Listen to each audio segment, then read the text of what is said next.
안녕하세요. 역사 속 숨겨진 이야기들을 파헤쳐보는 시간. 오늘은 임진왜란과 정유재란이라는 비극적인 역사 속에서 꼽힌 문화의 위대한 여정에 대해 이야기하려 합니다. 조선에서 일본으로 끌려간 인물들, 그들이 남긴 놀라운 발자취는 오늘날까지도 양국의 문화에 지대한 영향을 미치고 있습니다. 전쟁의 참화 속에서도 빛나는 인간 정신과 문화의 힘, 함께 만나보시죠. 먼저 도예 분야의 거장들입니다. 임진왜란은 우리 역사에 깊은 상흔을 남겼지만 한편으로는 조선의 찬란한 도자기 기술이 일본으로 건너가는 결정적인 계기가 되기도 했습니다. 그 중심에는 바로 이삼평 선생이 계십니다.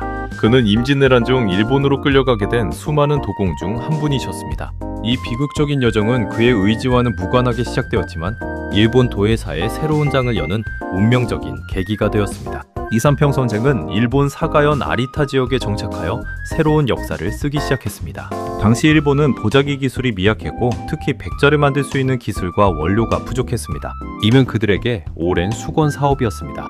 이삼평 선생은 오랜 탐색 끝에 아리타 지역, 특히 이즈미야마에서 백자 원료인 고령토를 발견하는 데 성공했습니다. 이는 그야말로 혁명적인 발견이었습니다. 그는 발견한 고령토를 바탕으로 조선의 뛰어난 백자 제작 기술, 즉 물레성형, 유약처리, 가마소성 등 전반적인 공정을 접목하여 일본 최초의 백자인 아리타 백자를 마침내 탄생시켰습니다. 그의 이러한 노력과 헌신은 일본 도예사에 한 획을 그었으며 아리타는 이후 일본 도자기의 메카로 확고히 자리잡게 되었습니다.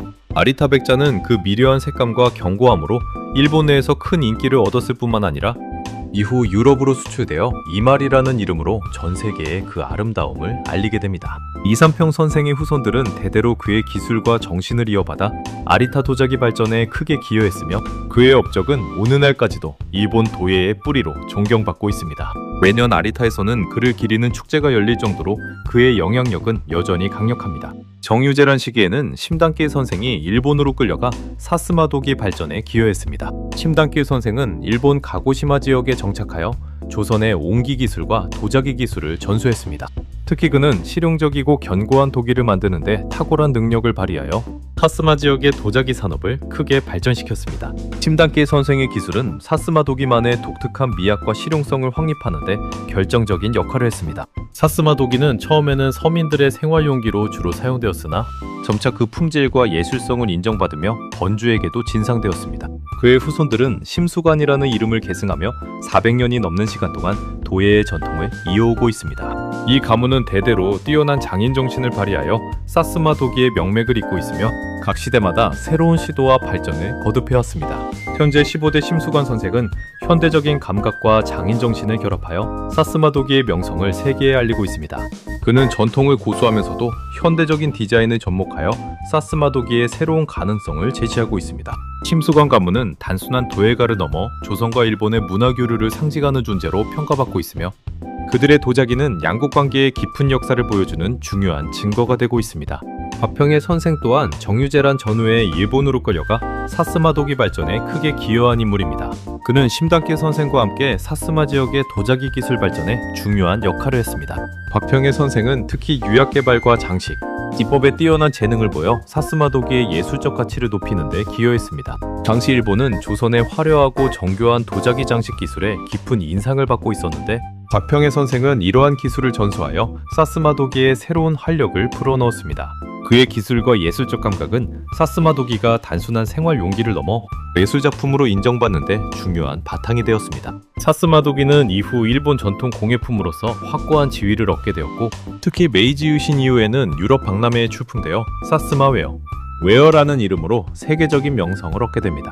이처럼 임진왜란과 정유재란이라는 아픔 속에서도 조선의 도공들은 일본으로 건너가 새로운 환경 속에서 자신들의 뛰어난 기술과 예술론을 꽃피웠습니다. 그들은 조선 도자 기술의 우수성을 일본에 전파하고 나아가 일본 도예의 새로운 지평을 여는데 결정적인 역할을 했습니다. 그들의 땀과 노력이 없었다면 오늘날 우리가 보는 일본의 찬란한 도자기 문화는 존재하지 않았을 것입니다. 그들은 전쟁의 피해자였지만 동시에 문화교류의 선구자로서 위대한 업적을 남겼습니다. 이는 전쟁의 비극 속에서도 피어난 문화의 소중한 가치를 우리에게 일깨워주고 있습니다. 다음으로 유학자 강항 선생의 이야기입니다. 강항 선생은 정유재란 당시 일본으로 끌려가게 된 대표적인 조선의 선비입니다. 그는 명망 높은 학자로 전란 중에 포로가 되어 일본으로 압송되는 비극을 겪었습니다. 그는 일본에서 옥중 생활을 하는 동안에도 학문에 대한 열정을 잃지 않았습니다. 오히려 그는 일본의 유학자들과 깊이 교류하며 조선의 성리학 지식을 일본에 전달하는 중요한 역할을 했습니다. 당시 일본은 성리학이 막 전파되기 시작하는 시기였고 특히 주자학에 대한 이해가 깊지 않았습니다. 강항 선생은 일본 유학자들에게 주자학의 정수를 체계적으로 가르치며 일본 성리학 발전에 지대한 영향을 미쳤습니다.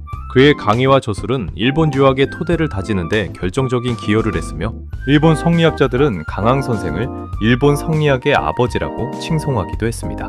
그의 학문적 깊이와 인품은 일본 유학자들에게 큰 감동을 주었으며 많은 이들이 그의 가르침을 따랐습니다. 강항 선생의 저서인 간양로 칸양로는 그가 일본에서 겪었던 일들과 일본의 문화, 사회, 풍습에 대한 생생한 기록을 담고 있으며 이는 오늘날까지도 양국관계 연구의 중요한 사료로 활용되고 있습니다. 간양록은 단순한 억류기가 아니라 당시 일본 사회를 날카롭게 통찰하고 기록한 귀중한 인류학적 자료로서의 가치도 지닙니다. 그의 지식과 인품은 적국에 갇힌 상황에서도 빛을 발하며 문화와 학문의 경계를 넘어선 소통의 중요성을 보여주었습니다.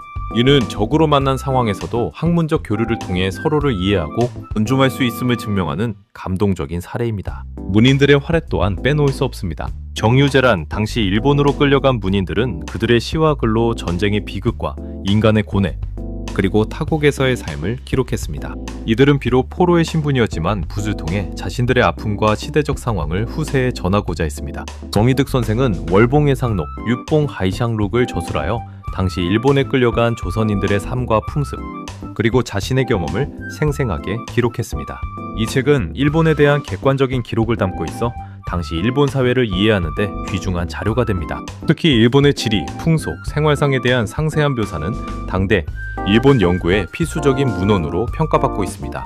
노인 선생은 금계일기 징시일기를 통해 일본에서의 억류 생활과 고향에 대한 사무치는 그리움, 그리고 인간적인 고뇌를 섬세하게 표현했습니다. 그의 일기는 단순히 개인의 기록을 넘어 전쟁이 남긴 상처와 그 속에서도 꺾이지 않는 인간의 정신을 보여줍니다. 절망적인 상황 속에서도 희망을 잃지 않으려는 문인의 내면이 고스란히 담겨 있어 독자들에게 깊은 감동을 선사합니다. 정호인 선생의 정유필랑기, 띵유필랑기 또한 정유재란의 참상을 기록한 중요한 문헌입니다. 이 책은 전쟁의 비극성과 조선, 백성들의 고통을 생생하게 묘사하여 후세의 전쟁의 아픔을 잊지 않도록 경고하는 역할을 합니다.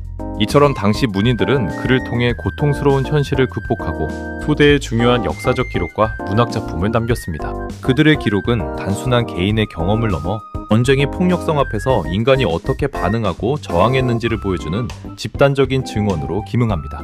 이 모든 인물들은 임진왜란과 정유재란이라는 비극적인 역사 속에서 강제로 이주되거나 억류된 상황에서도 좌절하지 않고 자신의 재능과 지식을 꽃피워냈습니다. 그들은 단순히 희생자가 아니라 문화와 학문의 교류를 통해 양국의 발전에 기여한 위대한 선구자들이었습니다.